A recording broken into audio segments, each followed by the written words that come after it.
Okay, so abot na sa site. Lah, dakua day. Kita na guys. So 2 months after. Day 1 is delivery sa mga alambre. Tapos it takes time, labor para tapos yung audit, maraming kahoy na natumba, kaya yan yung hinaligi natin. Ayan. Check natin sa UT Farm.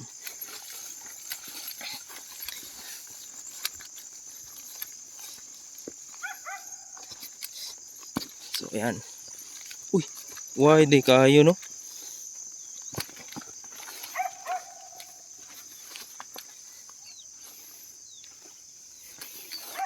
Agis atas balay tadi.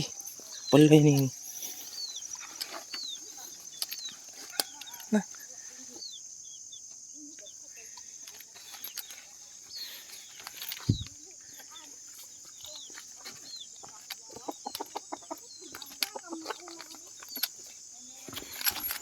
Agi ta diri.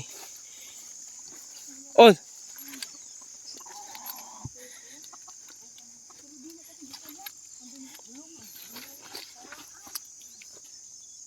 Dako-dako gud eh, nay.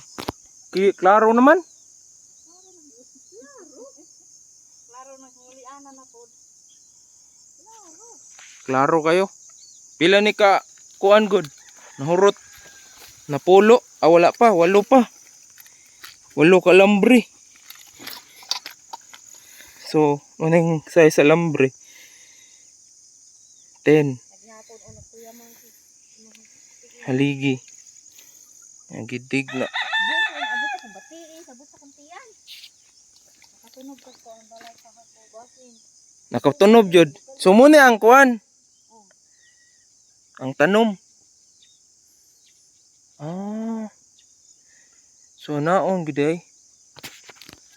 Kakaon pero nabutangan na nato kuan abono. Adi kanang ana ba? Nabutangan mo sa anak kada kuno kada hugis.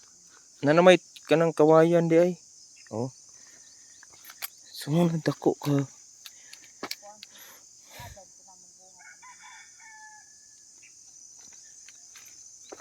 Sumo na sa yuti. Tap. Ito to ang kuan dito adto kanang mga kahoy. Tinidasitaw daw. Ang 14 asa na to ibutang? Tunga. Nalagi na ibangag tunga. Unsa na? Tubig. So kato, padulhog siya. So medyo dako-dako gid ay.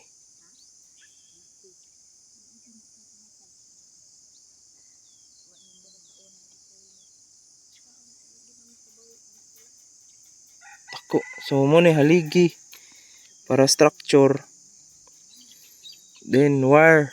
So mixed of 14, 12 o 10 na alambre GI wire para mas rigid siya. Then ang sayote plants kana 1, 2 na every na sayote plants. So munang day mga 2 pila pa ni ka weeks? Mga sa pa kabuan? Wala pa. Oh? 5 bulan. Amo, sakto. Kay igbulan abot na diri mo sa 3 bulan abot na diri. 3 ka bulan. So 3 months. At least kuan, pero mutabo na siya, hinahinay pagkatay, di ba? Per. Muna. Muna ya gabunuhan. Dira sa yuti so tanom. Dira. Na siya. Kani siya. Pila ka sayote gitanom ani? Usara. Duha, dalawa. Ana.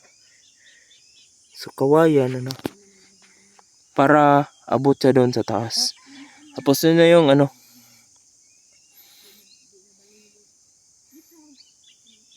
So kanang mga tukod na dia.